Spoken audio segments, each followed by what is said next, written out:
납세 의무자가요 수증자가 돼야 돼요. 그쵸? 왜냐면 수증자가 양도를 한 거니까. 근데요 얘는 증여자가 양도를 한 걸로 모아서 증여자한테 납세 의무를 지웁니다. 그럼 모든 자산이 해당이 될까요? 아닙니다. 자산이 한정돼 있어요. 부동산, 특정 시설물 이용권, 그리고 부동산을 취득할 수 있는 권리, 주식, 얘네만이 대상이 됩니다.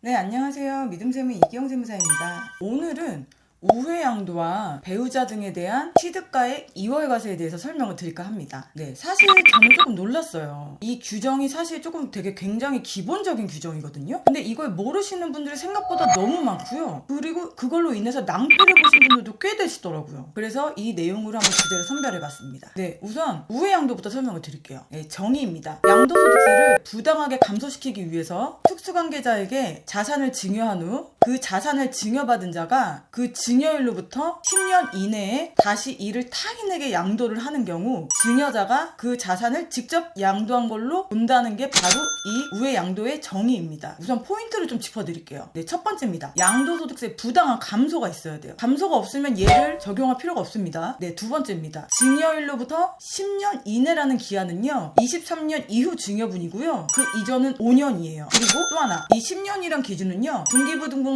소유 기간을 이야기하는 겁니다. 네, 세 번째 가장 중요한 포인트입니다. 납세 의무자가요 수증자가 돼야 돼요. 그쵸? 왜냐면 수증자가 양도를 한 거니까. 근데요 얘는 증여자가 양도를 한 걸로 모아서 증여자한테 납세 의무를 지웁니다. 이번에는 취득가의 이월과세에 대해 설명을 드릴게요. 네, 얘도 정의입니다. 네, 거주자가 양도일로부터 소급해서 10년, 주식은 1년이에요. 이내에 그 배우자 또는 직계존비속에게 증여받은 부동산 등의 양도 차익을 계산하는 경우에 증여자가 양도한 것으로 보아 계산을 한다는 겁니다. 네, 얘는 우선 우회양도와 차이점이 있어요. 그거를 좀 먼저 짚고 넘어가 드릴게요. 첫 번째, 양도소득세 부당한 감소라는 문구가 명명되어 있지 않아요. 그러니까 상관없이 적용하겠다는 얘기인 거예요. 네, 두 번째입니다. 주식은요 25년 이후 증여일로부터 적용이 됩니다. 그리고 세 번째 가장 중요한 포인트입니다. 얘는 납세 의무자가 안 바뀝니다. 네, 아까 전에 우회양도는 증여자한테 납세 의무를 지운다고 했잖아요. 근데 얘는 아니에요. 얘는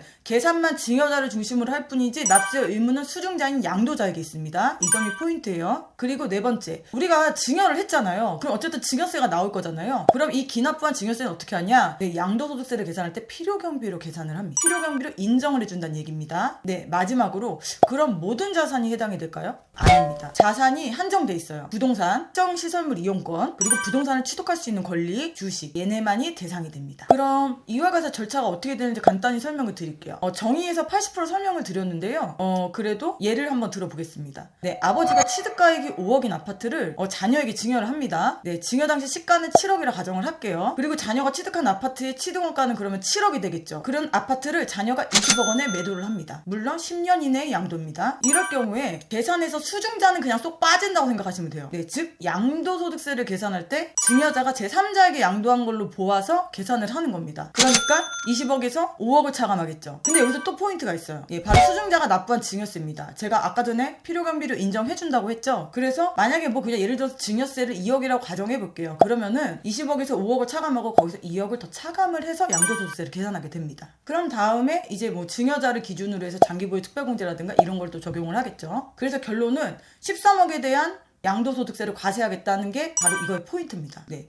그리고 이 이월과세는요 배제도 있어요. 원래 조세 부담을 감소를 하게 되면 적용을 하게 되는 건데 그런 상황이 와도 이월과세 적용을 안 시키겠다라는 얘기거든요. 바로 첫 번째, 배우자가 사망을 했을 경우입니다. 네, 다만 이혼이나 혼인 취소는 해당 안 됩니다. 네, 두 번째, 증여받아 양도한 자산이 1세대 1주택 비과세에 해당이 되는 경우는 이월과세 적용 안 합니다. 그런데요, 얘는 참고로 우회 양도에는 해당이 되니까 주의하셔야 돼요. 그리고 마지막, 얘 좀 중요합니다. 사업인정고실로부터 소급해서 2년 이전에 증여를 받은 경우로서 수용 등이 된 경우도 얘는 적용하지 않습니다. 네, 여기까지가 이월과세에 대해 설명을 드렸고요. 그러면은 지금 각각 우회양도와 이월과세에 대해 설명을 드렸고 이제 이 둘의 차이점이라든가 공통점을 설명을 드리고 마무리를 할게요. 네, 우선 차이점을 설명드리겠습니다. 네, 연대납세 의무입니다. 네, 이월과세는요 연대납세 의무가 없어요. 그쵸? 납세 의무자가 안 바뀌잖아요. 그죠? 근데 우회양도는 연대납세 의무가 있습니다. 이거 참고해 주시고요. 두 번째, 이월과세는 증여세를 필요경비로 산입하지만요 우회양도는 증여세를 환급해줘요. 즉 증여 자체를 없는 걸로 보는 겁니다. 그러니까 앞서 설명드린 1번과 맥락이 같다고 생각하시면 돼요. 네, 세 번째로 우회양도는요, 양도소득세 과세 대상 자산은 모두 해당이 되는데요. 이월과세는 아까도 제가 설명드렸다시피 몇몇 자산만 해당이 됩니다. 네, 그리고 네 번째입니다. 특수관계인의 범위가 우회양도보다 이월과세가 좀 더 좁아요. 우회양도는 특수관계인 모두가 해당이 되는데요. 이월과세는 특수관계인 중에서도 배우자나 직계 좀비 속만 해당이 됩니다. 그러니까 이 점 꼭 유념해 주십시오. 네, 다섯 번째입니다. 네, 우회양도는요, 이득이 실질적으로 증여자에게 귀속되는 경우에 한해서만 이 규정을 적용하는데 이월과세는 귀속 여부 따지지 않고 무조건 적용됩니다. 이것도 차이점이에요. 그리고 여섯 번째입니다. 네, 자본적 지출이라든가 필요경비를 우회양도는 증여자를 기준으로만 선정을 하는데 이월과세는 증여자는 물론 수종자의 부분도 인정을 해줍니다. 네, 그냥 공통점도 이야기를 해볼까요? 네, 첫 번째 양도 차익을 기준 시 증여자를 기준으로 계산하는 건 똑같습니다. 물론 뭐 필요경비 산입 부분이나 자본적 지출 부분은 조금 차이가 있지만 그냥 증여자를 기준으로 계산하는구나 라고 생각하시면 돼요. 그리고 두 번째, 조세 부담이 부당하게 감소하지 않으면요, 얘는 둘 다 적용하지 않아요. 그리고 세 번째입니다. 이게 좀 중요해요. 수증자의 취득세는요, 우회양도든 이월과세든 둘 다 인정 안 해줍니다. 그러니까 날리는 거예요. 네, 지금까지 우회양도와 이월과세에 대해서 설명을 드렸습니다. 네,